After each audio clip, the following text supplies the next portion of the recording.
ఎవరున్నారయ్యా, అన్నీ తెలిసిన దేవుడవు అన్నీ తెలిసిన దేవుడవు నీవేసయ్యా. పరిశుద్ధుడ మహోన్నతుడ తండ్రి, గొప్ప దేవాని ఘనమైన నామమునకు వేలాది స్థుతులు స్తోత్రాలయ్యా. తండ్రి, పాటల ద్వారా నేను మహిమపరిచే భాగ్యాన్ని మాకు అందరికీ దయచేసిన విధానాన్ని బట్టి నీకే మహిమ చెల్లిస్తున్నాం ప్రవ్వా. తండ్రి, మరి గత 5 నెలలు తండ్రి మమ్మల్ని సజీవ రెక్కల్లో కాచి ప్రవ్వా తండ్రి, ఎటువంటి తండ్రి అనారోగ్య పరిస్థితుల గుండా తండ్రి వెళ్ళినా తండ్రి ఆ విషయాలంతట్లో నీ మహాకృపను అనుగ్రహించి నువ్వు నడిపిస్తున్న విధానాన్ని బట్టి నీకే మహిమ చెల్లిస్తున్నాం ప్రవ్వా. ఈరోజు మేము ఇలా బ్రతికున్నామంటే ప్రవ్వా మా మంచితనం, మా భక్తి, మా నీతి తండ్రి అది ఏది కాదు కానీ ప్రవ్వా కేవలం ప్రవ్వా నీ దయ, నీ కృప తండ్రి, నీ చల్లని చూపు ప్రవ్వా. అందుని బట్టి నీకే మహిమ చెల్లిస్తున్నాం ప్రవ్వా. తండ్రి, నీ వాక్యం కోసం ఇప్పుడు నిలబడి ఉండగా ప్రవ్వా పూర్తిగా నన్ను సిలువ చాటును మరుగుపరిచి నీ నోటికి బూరగా మీరు వాడుకోండి ప్రవ్వా.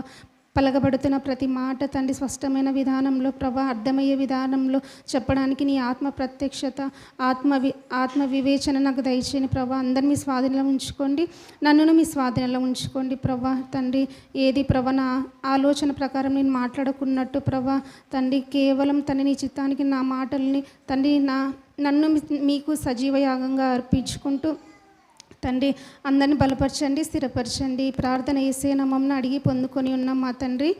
Amen, amen. లూకాసు వార్త 1వ అధ్యాయము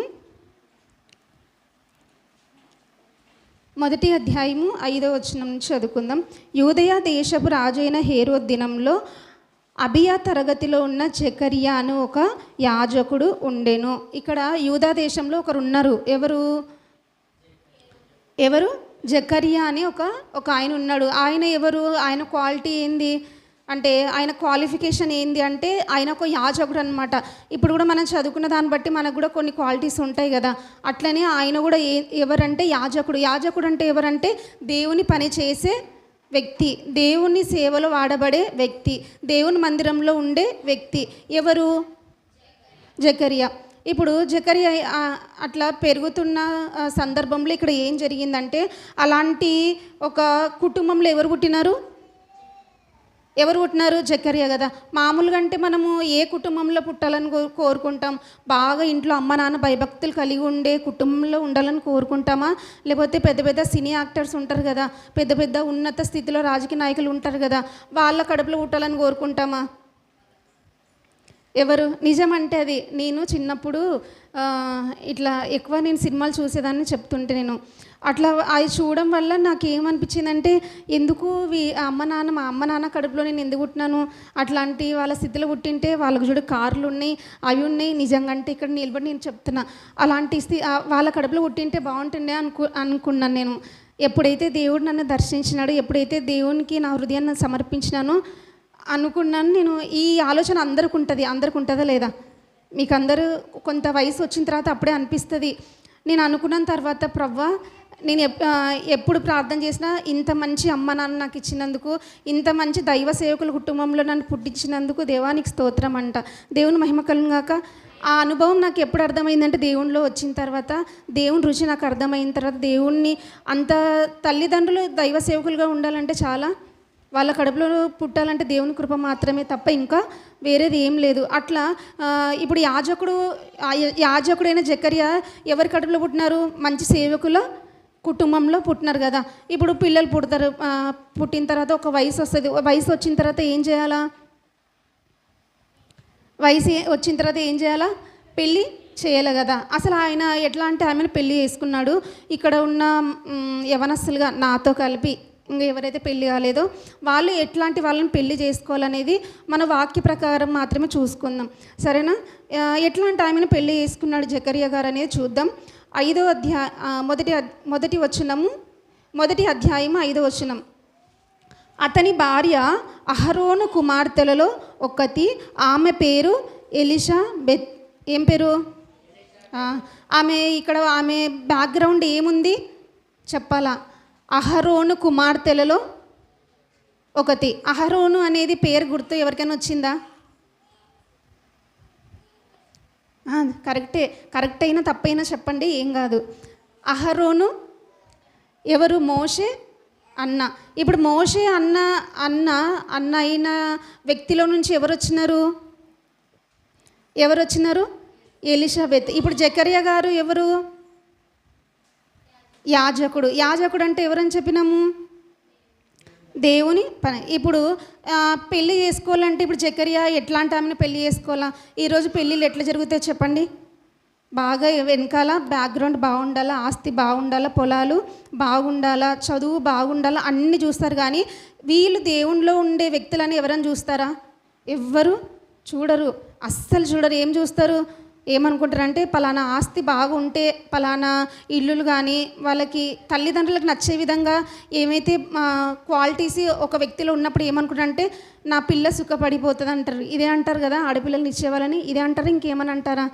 కదా ఇదే అంటారు. కానీ దేవుని యందు భయభక్తులు కలిగి ఉన్నాడా? ఆయన దేవునిలో ఉన్నాడా? విశ్వాస, లేకపోతే బాప్తిజం తీసుకున్న వ్యక్త, సేవకులను గౌరవించే వ్యక్త, బైబిల్ చదువుకున్న వ్యక్త, ప్రార్థన చేసుకునే వ్యక్త అని ఎవరైనా ఇక్కడ ఉండేవాళ్ళు పెళ్ళిళ్ళు వేసుకునే వాళ్ళు ఆ క్వాలిటీస్ ఎవరైనా చూసి చేసుకున్నారా? అట్లా వేసుకుంటే ఎట్లా ఉంటుంటే వీళ్ళలా ఉంటుంటే ఎట్లా ఉంటుంటే మనం చదివితే ఇంకా ముందరికి వెళ్తే అప్పుడే అర్థమవుతుంది కదా. కాబట్టి పెళ్ళిళ్ళు విషయంలో ఎట్లా ఉండాలా? ఎవరిని పడితే ఎవరిని ఏం చేయకూడదు.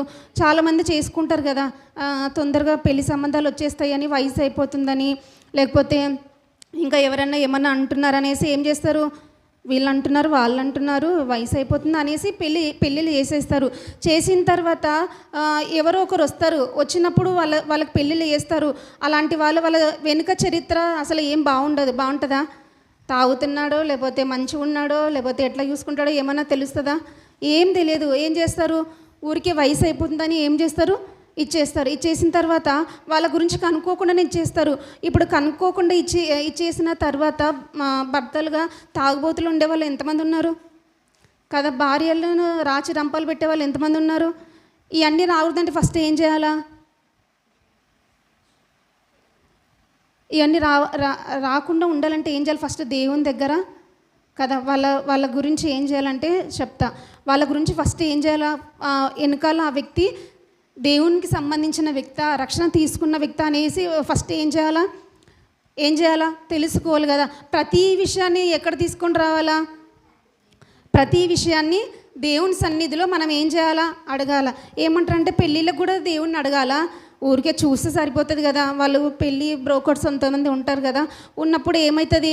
ఇట్లా పెళ్ళి సంబంధం ఉంది అని చెప్పేసరికి ఏమవుతుంది?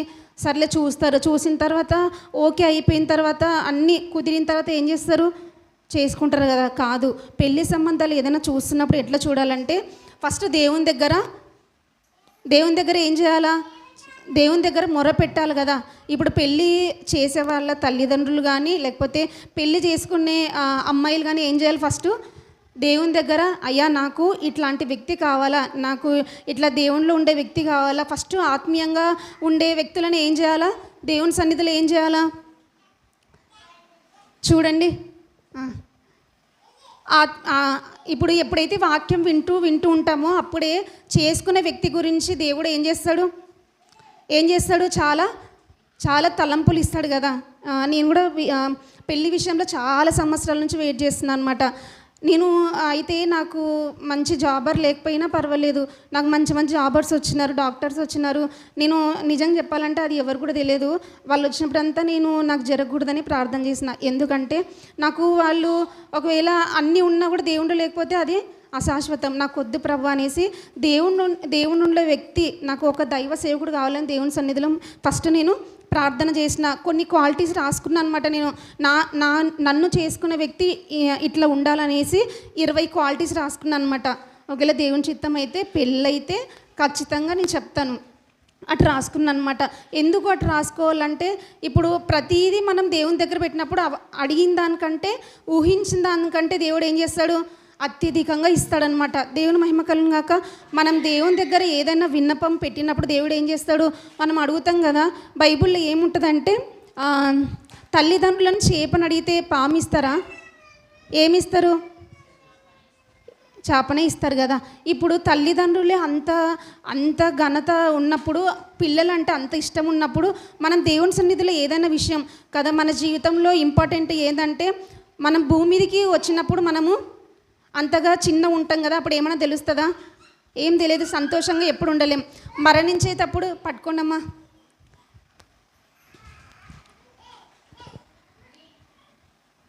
మరణించేటప్పుడు కూడా మనకు అంతగా ఏం తెలియదు. మామూలుగా దేవుడు బైబిల్లో దేనిని ఘనమైనదని చెప్పినాడు? వివాహం అన్ని విషయంలో మామూలుగా గ్రాండ్గా దేన్ని చేసుకుంటాం? అబ్బా పిలుచుకుపోండమ్మా, ఒకరు ఉండని ఒకరు పోండి. బైబిల్లో దేవుడు ఏం చెప్పినాడు? వివాహం అన్ని విషయంలో ఘనమైనదని చెప్పినాడు కదా. ఇప్పుడు మరణ దినం మనం గ్రాండ్గా జరుపుకుంటామా? ఏం జరుపుకో. అప్పుడు ఏముంటుంది? మన కుటుంబాల్లో ఏముంటుంది? కన్నీళ్ళు ఉంటాయి కదా. చిన్నప్పుడు ఏమైనా గ్రాండ్గా ఏమైనా చేస్తారా? ఏం చేయరు కదా. ఎప్పుడు చేస్తాం గ్రాండ్గా? మన జీవితంలో ఒకటి గ్రాండ్గా మన ఖర్చు, మన భారం మనకి ఎంతైతే పెట్టగలుగుతామో అంత ఎప్పుడు పెట్టగలుగుతాం చెప్పాలా? వివాహంలో పెడతాం కదా. అయితే అన్నీ నేను పెట్టాలి చేయాలని చెప్పట్లేదు, కానీ దేవుడు ఫస్ట్ ప్రాధాన్యత ఆదాము గారికి హవ్వమ్మ గారికి దేవుడు ఏం చేసినాడు? వాళ్ళిద్దరిని జతపరిచి ఫస్ట్ దేవుడు పిల్లల్ని ఇచ్చినాడా? పెళ్ళి చేసినాడా? పెళ్ళి చేసినాడు దేవుడు ఫస్ట్ కదా. ఏం చేసినాడు? ఆదాము గారిని తయారు చేసిన తర్వాత పక్కటం ఎముకలో నుంచి ఏం చేసినాడు? అవ్వని తీసిన తర్వాత వాళ్ళిద్దరు పెళ్ళి చేసుకోకముందే వచ్చినారా? బిడ్డలు లేకపోతే పెళ్ళి కాకముందే వచ్చినారా కదా. అందుకే వివాహం అన్ని విషయంలో ఘనమైనది కదా. ఇప్పుడు ప్రతి విషయం దేవుని సన్నిధిలో ఏం చేయాలా? మొరపెట్టాలి కదా. ఇప్పుడు పెళ్లి సంబంధాలు చూస్తుంటారు, చాలామంది తెస్తారు. తెచ్చినప్పుడు కూడా ప్రవ్వా అది నీ చిత్తమా కాదా అనేసి దేవుని దగ్గర మనం మొరపెట్టినప్పుడు దేవుడు ఏం చేస్తాడు? ఖచ్చితంగా మాట్లాడతాడు కదా. ఇప్పుడు అందరూ వచ్చేసినారు, ఇంకా మంచిగా ఉన్నారు, ఇచ్చేద్దాం అనే పరిస్థితి ఉండకూడదు. ఇక్కడ జకర్యా గారు ఏం చేస్తున్నారు? యాజకుడు కదా. ఎవరినంటే ఎవరిని పెళ్ళి చేసుకోవచ్చా లేదా? పెళ్ళి చేసుకోవచ్చు. కానీ ఎవరిని చేసుకున్నాడు? అహరోను కదా. అహరోను వాళ్ళు ఎవరు? అహరోను సంతతిలో నుంచి దేవుడు ఏం స్టార్ట్ చేసినాడు? దేవుని సేవ కదా. ఇప్పుడు మోషే గారు దేవుని సేవ చేసినాడా లేదా కదా. అనేక మంది ఇశ్రాయేలు జనాంగాన్ని నడిపించినాడు. వాళ్ళన్న కూడా దేవుని సేవ చేసినాడు. వాళ్ళక్క కూడా దేవుని సేవ చేసింది. ఇప్పుడు అట్లా కాకుండా వీళ్ళు వేరే పెళ్లి సంబంధాలు ఏమైనా చూసుకున్నట్లుందా? కాదు కదా. అందుకే బైబిల్లో ఏముంటుందంటే విశ్వాసి పెళ్ళి చేసుకోవాలి. అవిశ్వాసులని చేసుకుంటే ఎట్లుంటుందంటే చాలా పరిస్థితి భయంకరంగా ఉంటాయి కదా. ఒకరు దేవునిలో ఉండాలంటే ఒకరు ఉండరంటే, ఒకరికి నెమ్మదిగా ఉంటే ఒకరికి దేవుడు అంటే కొంచెం ఇప్పుడే దేవుడు ఏమి బాగా ఎంజాయ్మెంట్ చేయాలా, చాలా చాలా వ్యత్యాసాలు వస్తాయి కదా. అందుకే ఏం చేయాలి? ఫస్ట్ దేవుని దగ్గర ఫస్ట్ ఏది వచ్చినా కూడా తల్లిదండ్రులు కానీ లేకపోతే పిల్లలు కానీ ఏం చేయాలా? దేవుని సన్నిధిలో మొరపెట్టాలి. ప్రవ్వా ఇది నీ చిత్తమా కాదా అనేసి వచ్చిన వాళ్ళందరినీ వాళ్ళ గురించి ఫస్ట్ ఎంక్వైరీ చేయాలా. దేవునిలో ఉండే వ్యక్తి లేకపోతే ప్రార్థన చేసుకున్నాడా, ఏమైనా చెడ్డ అలవాట్లు ఉన్నాయా, అవన్నీ చూసుకున్నప్పుడు దేవుని చిత్తానుసారంగా వివాహం చేసుకున్నప్పుడు ఎట్లుంటుంది? చాలా ఘనంగా ఉంటుంది కదా. ఘనంగా ఉండాలంటే ఏం చేయాలి? ఫస్ట్ దేవుని సన్నిధిలో మొర పెట్టాలి. ఇప్పుడు ఏం చేసినాడు ఇక్కడ చూద్దాం. అతని భార్య అహరోను కుమార్తెలలో ఒకటి, ఆమె పేరు ఎలిజబెత్. ఇప్పుడు మనం దేవుని సన్నిధిలో ఎట్లా ప్రార్థన చేయాలా అనేది చూద్దాం. కీర్తన గ్రంథము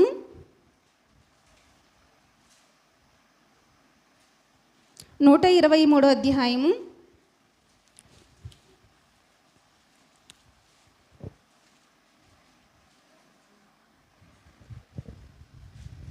123వ అధ్యాయం 1వ వచనం.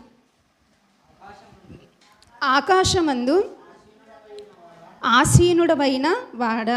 ఇప్పుడు ఏం చేయాలా? ఏమైనా పెళ్లి సంబంధాలు చూసేటప్పుడు వాళ్ళ మనసులు, వాళ్ళ ముఖాలు మనకు తెలుస్తాయి, కానీ వాళ్ళ లోపల ఉన్న హృదయాలు తెలుస్తాయా?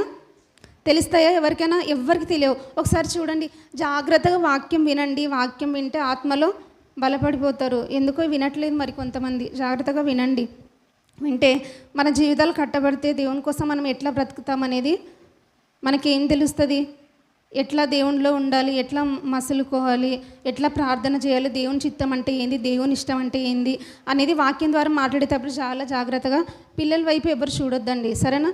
నేను ఒక 20 నిమిషాల్లో వాక్య సందేశాన్ని ముగించుకుందాం. 1 లోపు మనం క్లోజ్ చేసేసుకుందాం, సరేనా? ఎండ ఉంది కాబట్టి. ఇక్కడ ఏం చేయాలా? ఆకాశమందున్న ఆసీనుడు అయిన వాడ. ఇప్పుడు మనం పెళ్లి సంబంధాలు చూసేటప్పుడు వాళ్ళ రూపాలు చూస్తాం, కానీ వాళ్ళ మనసులు చూస్తామా? చూడం కదా. దేవుని సన్నిధిలో ఉండి ఏం చేయాలా? మోకరించి ఆకాశమందు, మన దేవుడు ఎక్కడున్నాడు? ఆకాశమందు ఉన్నాడు. బైబిల్లో ఏముంటుందంటే దేవుని దృష్టికి తేటగా కనిపిస్తామంట. మనం ఎట్లా కనిపిస్తాం? తేటగా అంటే మన హృదయాలు కూడా తేటగా కనిపిస్తాయి, మన మనుషులు కూడా తేటగా కనిపిస్తాం కదా. ఒకవేళ ఫ్లైట్లో వెళ్ళినప్పుడు ఒక్కొక్కసారి పైన వెళ్ళినప్పుడు చీమలాగా కనిపిస్తాం అనమాట. మనం ఎట్లా కొన్ని కిలోమీటర్ల ఎత్తులో పోతుంది కదా ఫ్లైటు, అప్పుడు భూమి మీద మనుషులు ఏమైనా కనిపిస్తారా? ఇప్పుడు ఇక్కడే ఉన్నారనుకోండి, కొంచెం అట్లా పొలం దాటి అట్లా వెళ్ళినప్పుడు మనుషులు ఎట్లా కనిపిస్తారు? చిన్న. కానీ పైన ఆకాశమందున్న దేవుడు ఎట్లా మన హృదయాలు కదా, మన హృదయాలకు ఎట్లా కనిపిస్తాయి దేవునికి? తేయట కదా. ఎవరు ఎట్లా ఉన్నారు, వాళ్ళ మనస్తత్వం ఏంది, వాళ్ళు భవిష్యత్తులో ఎట్లా ఉండగలుగుతారు, అసలు వీళ్ళు దేవుని గురించి ఆలోచించే వ్యక్తులేనా, దేవునిలో నిలబడే వ్యక్తులేనా అనేసి ఎప్పుడు తెలుస్తుంది? ఎవరికి తెలుస్తుంది? ఎవరికి? దేవునికి తెలుస్తుంది. అందుకే మోకరించి ఏం చేయాలి? ఫస్ట్ ప్రవ్వా, ఈ పరిస్థితి అయితే వచ్చింది, ఈ సంబంధం అయితే వచ్చింది, ఇది వచ్చింది అనేసి మోకరించి, ఆకాశమందు నువ్వు ఉన్నావు కదా, సమస్త హృదయాలు తెలుసు కదా నాయన. అప్పుడే చూడండి, ఎప్పుడైతే దేవుని చిత్తంలో మనం నడుస్తున్నప్పుడు, దేవుని ఇష్ట ప్రకారం మనం నడుస్తున్నప్పుడు దేవుడు మనకు అప్పుడే శాంతిని ఇస్తాడనమాట. ఏమిస్తాడు? శాంతినిస్తాడు, నెమ్మదినిస్తాడు. అంటే ఇది అప్పుడే దేవుడు ఎట్లా మాట్లాడతాడంటే వాక్యం ద్వారా కూడా మాట్లాడతాడు. తర్వాత హృదయంలో నుంచి మనం ఎప్పుడైతే హృదయంలో దేవుని సన్నిధిని నింపుకుంటామో అప్పుడు దేవుడు ఏం చేస్తాడు? మెల్లనైన స్వరం ద్వారా దేవుడు ఏం చేస్తాడు? మాట్లాడతాడు కదా. అప్పుడు మోకరించి ఏం చేయాలా? దేవా, అన్నీ నువ్వు చూస్తున్నావు, నీ తట్టు నా కన్నులు ఎత్తుచున్నాను. ఎవరి తట్టు? ఫస్ట్ మనుషులు కాదు కదా, ఇట్లా మా పిల్ల ఉంది చూడండి, అది తర్వాత ఫస్ట్ మోకరించి ఏం చేయాలా? ప్రార్థన చేసి తర్వాత ఎవరైనా వచ్చేటప్పుడు వాళ్ళు మీ దగ్గర తెచ్చినప్పుడు వాళ్ళతో అన్నీ మాట్లాడి మళ్ళీ ప్రార్థన చేసి, అయ్యా నీ చిత్తం ఏంది, నీ ఉద్దేశం ఏంది అనేసి ఏం చేయాలా? ప్రార్థన. దేవునికి మనం ఇట్లా అనాలా, ప్రవ్వా నీ తట్టు నా కన్నులు ఎత్తుచున్నాను. దేవుని తట్టు మన కన్నులు ఎత్తితే మనం సిగ్గుపడతామా? కానీ కొన్నిసార్లు దేవుని వైపు చూసినప్పుడు కొంత లేట్ అవుతుంది అనమాట, అంటే నాలాగా. అయితే దేవుడు కూడా తర్వాత ఏం చేస్తాడు? గొప్ప కార్యాన్ని చేస్తాడు కదా. బైబిల్లో ఏముంటుందంటే దేవుని తట్టు మనం చూడగా మనకి వెలుగు కలుగుతుంది అనమాట. ఏం కలుగుతుంది? దేవుని తట్టు మనం చూసినప్పుడు మనకి ఏమొస్తుంది? వెలుగు వస్తుంది. ఏం వెలుగు వస్తుంది? దేవుని సన్నిధి ఉంటుంది మనతో కదా. దేవుడు ఎప్పుడైతే దేవుని తట్టు చూసినప్పుడు చీకట్లో మనల్ని నడిపించాడు. నేను ఒక పెళ్లి సంబంధం గురించి విన్నా అనమాట.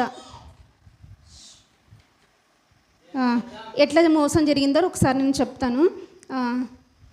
ఒక అమ్మాయికి ఒక ఆయన పెళ్లి సంబంధం తెచ్చినాడు అనమాట. తెచ్చిన తర్వాత వాళ్ళ ఇంట్లో అందరూ తాగుతారంట. అయితే ఆ విషయం ఎవరు దాచిపెట్టారు? మధ్యలో ఇట్లా ఉంటారు కదా కొంతమంది, విషయం దాచిపెట్టిన తర్వాత ఏం జరిగిందంటే ఆ పిల్లోడు కూడా మామూలుగా యవనస్తులుగా పెళ్లి కుమారుడు ఎట్లా ఉండాలని కోరుకుంటాం మనం? మంచి జాబ్ చేయాలా కదా, పోతుగా ఉండాలని కోరుకుంటారా? ఉండరు కదా. అట్లా ఉంటే కూడా ఎవరైనా పిల్లని ఇవ్వడానికి ముందరికి వస్తారా? ఎవరు రారు కదా. అయితే ఆయన మధ్యవర్తి ఉంటారు కదా కొంతమంది, ఉన్నప్పుడు ఏం జరిగిందంటే ఆ విషయం దాచిపెట్టినాడు. వాళ్ళ ఇంట్లో అందరు తాగుతారంట. ఈ పిల్లోడు గాలికి తిరుగుతాడంట. ఎక్కడికి? గాలికంటే ఇంకా పని పాటలు లేదు, అంత లేదు. సరే అనేసి ఇంకా అన్ని దాచిపెట్టేసిన తర్వాత దేవుడు గొప్పోడు కదా. ఎప్పుడైతే దేవునికి మనం ప్రార్థన చేస్తామో దేవుడు ఎట్లా అది బయటికి రావాలో దేవుడు తెలియజేస్తాడు. అయిన తర్వాత వాళ్ళు ఇంకొకరు వాళ్ళ సంబంధం చూసిన అమ్మాయిలు ఉంటారు కదా, వాళ్ళ తల్లిదండ్రులు కనుక్కోవడం స్టార్ట్ చేసినారన్నమాట వాళ్ళ ఊర్ల దగ్గర. వాళ్ళు ఎట్లున్నారు ఏమనేసి. కొంతమంది చెప్పరు కదా, ఏం చేయరు, మా మీదకి వస్తుంది ఏమనేసి కొంతమంది చెప్పరు. అయితే కొంచెం అన్ని డీటెయిల్స్ అన్నీ కనుక్కున్న తర్వాత లేదు వాళ్ళ ఇంట్లో అందరు తాగుతారు, వాళ్ళకు ఇల్లు కూడా లేదు, వాళ్ళు మంచిగా చూసేవాళ్ళు కూడా అంటే దేవునిలో ఉండే వ్యక్తులే వాళ్ళు అనమాట. లేదు అనేసరికి ఇంకా తెలిసింది ఆ విషయం. అయితే ఎట్లా ఆ విషయం వాళ్ళకి తెలిసింది కొంతమంది చెప్పరు. అయితే వీళ్ళకి ఎట్లా ఆ విషయం తెలిసిందంటే దేవుని సన్నిధిలో మొరపెట్టిన తర్వాత, అందుకే మనం దేవుని తట్టు చూడగా మనకు వెలుగు కలిగెను. ఆయన మధ్యవర్తి ఏం చేయాలనుకున్నాడు? చీకటిలోనికి వాళ్ళకి ఏదో ఒకటి చెప్పి కదా, ఏమంటారంటే 100 అబద్ధాలు ఆడి ఒక పెళ్లి చేయాలంట. కాదు కదా, నిజమే. అయితే అట్లా చేయడానికి ట్రై చేసినాడు కానీ, చీకట్లో వాళ్ళ కుటుంబాన్ని నడిపించడానికి ట్రై చేసినాడు కానీ, దేవుడు ఎవరు? మనం దేవుని తట్టి చూస్తే దేవుడు ఏం చేస్తాడు? మనకి వెలుగును ప్రకాశింపజేస్తాడు. బైబిల్ ఏముంటుందంటే, వారి ముఖంలో ఎప్పుడు సిగ్గుపడవు. దేవుని మహిమ కలుగాక. మనం ఏ విషయంలో కానీ, వివాహ విషయంలో కానీ, అనారోగ్య పరిస్థితి విషయంలో కానీ, భర్త విషయంలో కానీ, ఆర్థిక పరిస్థితి విషయంలో కానీ, ఒకవేళ చదువు విషయంలో కానీ, ఏ విషయంలో అయినా మనం ఎప్పుడైతే దేవుని తట్టు చూస్తామో దేవుడు ఏం చేస్తాడు? దేవుని దగ్గరికి మనం వచ్చేదే కావాలి కదా. అది ఏ రకంగా అయినా దేవుడు నడిపించుకుంటాడు కదా. అయితే దేవుని తట్టు చూసిన వాళ్ళకి దేవుడు ఏం చేస్తాడు? ఖచ్చితంగా కార్యాన్ని సిగ్గుపడకుండా అందరూ మెచ్చుకునేలాగా దేవుడు ఏం చేస్తాడు? వాళ్ళ విషయం బట్టి దేవుడు ఏం చేస్తాడంటే దేవుని మహిమ వస్తుంది కదా. అయితే మన కన్నులు ఏం చేయాలా? ఎవరి వైపు చూడాలా? ఏ విషయంలో కానీ, ఆర్థిక పరిస్థితి విషయంలో ఏ విషయంలో కానీ మన కన్నులు ఎవరి తట్టు చూడాలా? దేవా, ఇక్కడ ఏముంది? చదవండి. 123 అధ్యాయం.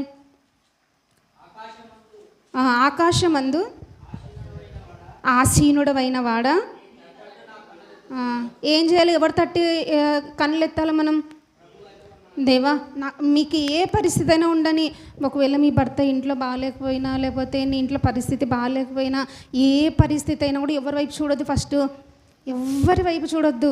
అమ్మ నాన్నని చూడొద్దు, తల్లిదండ్రులను చూడొద్దు, అత్త మామూలు చూడొద్దు, నీ బంధువులు రక్త సంబంధికులు ఉంటారు కదా, వాళ్ళు ఎవరిని చూడొద్దు. వాళ్ళు ఏమని చేస్తారా? ఏమి చేయలేదు. అందుకే దేవుని సన్నిధిలో, అయ్యా, బంధువుల కంటే గొప్పోడు నువ్వు కదా ప్రభా, అందుకే నీ తట్టు నా కన్నులు ఎత్తుచున్నాను. ఏ విషయం కానీ, ఒకవేళ భర్త తాగుడు విషయంలో కానీ, లేకపోతే భర్త మార్పు విషయంలో కానీ, మన కన్నులు ఏం చేయాలా? దేవుని తట్టి చూడాలి. దేవుని తట్టి చూసినప్పుడు మన ముఖాలు ఏమైపోతాయి? వెలుగులోనికి దేవుడు నడిపిస్తాడు కదా. ఇప్పుడు మనం కూలికి వెళ్తుంటాం కదా, అంటే మీరు చాలామంది పనులకు వెళ్తుంటారు, జాబ్కి వెళ్తుంటారు. వెళ్ళినప్పుడు యజమాను దగ్గర చాలామంది పని చేసేవాళ్ళు ఉంటారా? పని అంతా అయిపోయిన తర్వాత నెల తర్వాత మనకి ఏమి ఇస్తారు కదా? జీతం ఇస్తారు. అప్పుడు జీతం ఎప్పుడెప్పుడు ఇస్తారా అని ఎదురు చూస్తామా? లేకపోతే ఎప్పుడైనా ఇవ్వండి అని ఎదురు చూస్తామా కదా? ఎప్పుడెప్పుడు ఆ శాలరీ మన చేతిలో పడితే దాన్ని ఇంట్లోకి ఉపయోగించుకోవడం, మన అవసరాలకు ఉపయోగించుకోవడం, దానికోసం చూస్తాం కదా. అట్లని ఇక్కడ దేవుడు ఏమంటున్నాడు చూద్దాం. 2వ వచనం. దాసుల కన్నులు తమ యజమాని చేతి తట్టును, దాసి కన్నులు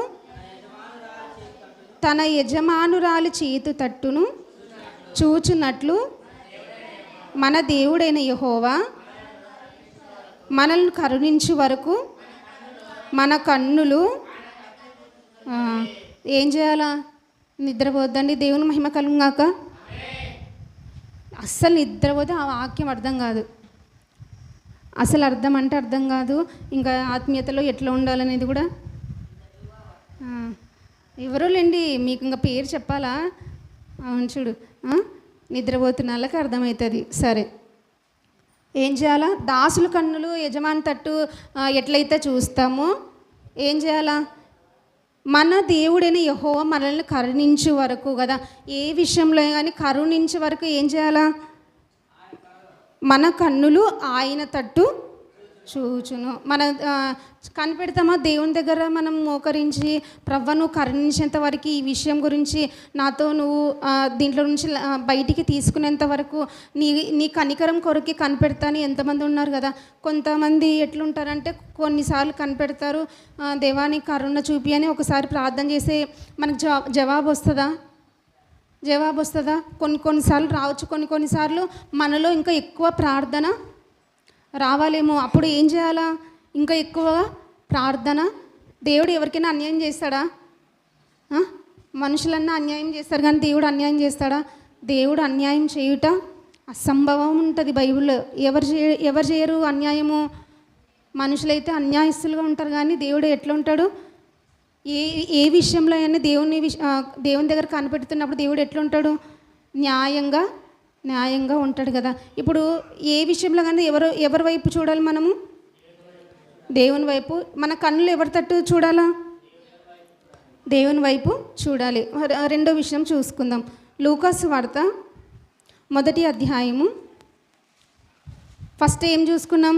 మన కన్నులు ఎవరి వైపు చూడాలా? దేవుని వైపు చూడాలా. రెండోది చూసుకుందాం. అదే 5వ అధ్యాయం 5వ వచనం చదువుకుందాం. లూకాసు వార్త 1వ అధ్యాయము. హేరోదు దినములలో అబియా తరగతిలో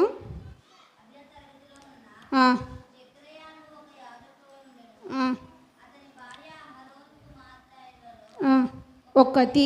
ఇప్పుడు అహరోన్ గారు, ఇప్పుడు లూకాసు వార్త ఎప్పుడు రాయబడింది? లూకాసు వార్త చాలా సంవత్సరాలకి. ఇప్పుడు అహరోన్ గారు ఎక్కడ ఉన్నారు? ఆది కాండము కదా, నిర్గమ కాండంలో ఉన్నారు. ఎవరు? అహరోను. మరి ఇప్పుడు దేవుడు, పరిశుద్ధాత్మ దేవుడు ఎక్కడ రాయిస్తున్నాడు? లూకాసు వార్త. అంటే ఎంత గ్యాపు? కొన్ని వేల సంవత్సరాల నుంచే. ఇప్పుడు అహరోను కుమార్తె అంటే ఇప్పుడు అహరోన్ గారు దేవుని యందు భయభక్తులు కలిగిన వ్యక్తి. ఇప్పుడు మరి ఈమె కూడా ఎట్లా ఉండాలా? దేవుని యందు, అహరోన్ కుమార్తె అంటే ఈమె కూడా దేవుని యందు భయభక్తులు కలిగి ఉండాలా లేదా? కలిగి ఉన్నందుకే ఎవరు కుమార్తె అంటున్నారు? ఇప్పుడు కూడా ఎవరైనా తల్లిదండ్రులు మేలు చేసినప్పుడు పిల్లలు కూడా తల్లిదండ్రులు చూసుకొని మేలు చేస్తే ఏమంటారు?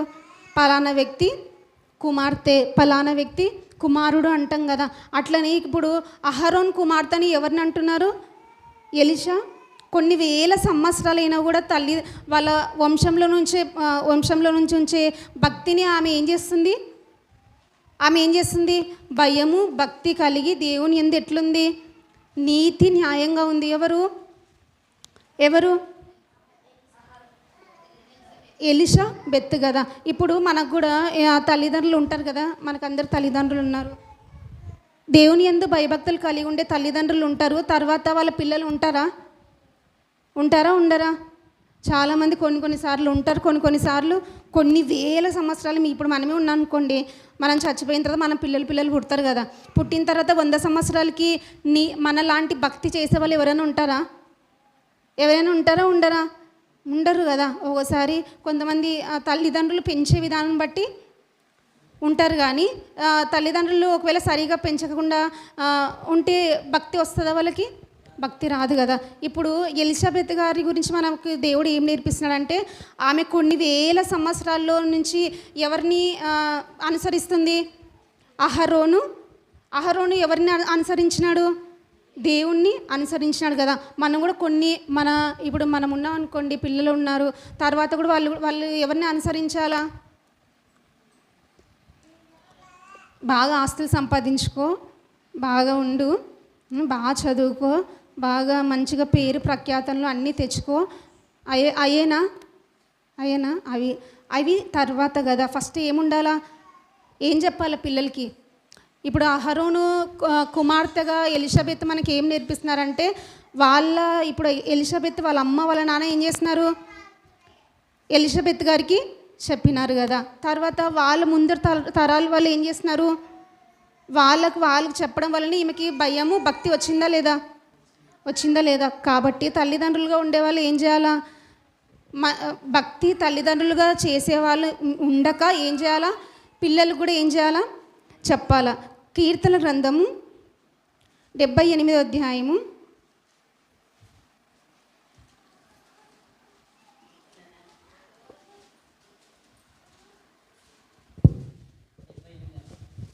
75 78లేనా? 78:5 వచనం.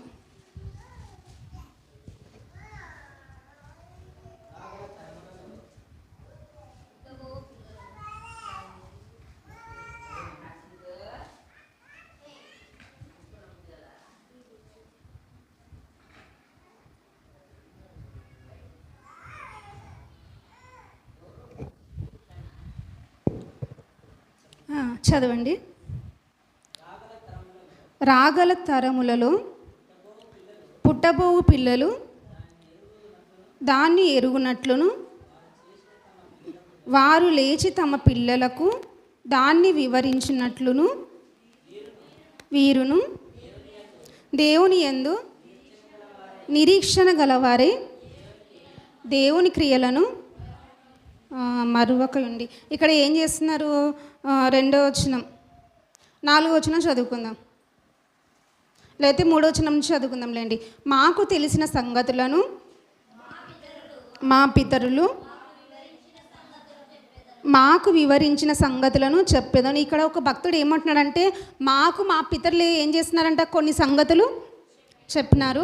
ఆ సంగతులు ఏం చేస్తాము, ఎవరికి చెప్పాలంట? మా పితరులు మాకు వివరించిన సంగతులను. అంటే ఇక్కడ పిల్లలకి చెప్తారంట. ఎవరికి? పిల్లలకి కదా. ఇప్పుడు మన ముసలోళ్ళు ఉన్నారనుకోండి, అవ్వ తాతలు ఏం చెప్తారు మనకి? చెప్పాలా? వృద్ధాపంలో ఉండేవాళ్ళు మనవాళ్ళకి మనవరాళ్ళకి లేకపోతే బిడ్డలకి వాళ్ళకి ఏం చెప్తారు? మరి ఈయన ఏం చెప్తున్నాడు? వాళ్ళ పితరులు ఈయనకి ఒక మాట చెప్పినారనమాట. కొన్ని మాటలు చెప్పినారు. ఆ మాటలు ఏం చేస్తున్నారు? ఏమని చెప్తున్నారంట? వాళ్ళ పితరులు ఏమని చెప్పినారంట? యెహోవా స్తోత్ర క్రియలను, 4వ వచనం, ఆయన బలమును ఆశ్చర్య కార్యములను. ఇప్పుడు ఈయన ఏం చేస్తున్నాడు? వాళ్ళ పిల్లలకి ఏం చెప్తున్నాడు? రాగల తరంలో ఉండే పిల్లలకి ఏం చెప్తున్నాడు? దేవుడు చేసిన ఆశ్చర్య కార్యములను చెప్తున్నాడు. ఇంకా దేవుడు చేసిన బలాన్ని చెప్తున్నాడు. తర్వాత స్తోత్ర క్రియలను కదా. వృద్ధాపంలో ఉండే వాళ్ళ తల్లిదండ్రులు పిల్లలకి ఇట్లాంటి చెప్తారా కదా? ఇట్లాంటి చెప్పేవాళ్ళుగా ఉండాలని దేవుడు మనకి ఏం చేస్తున్నాడు?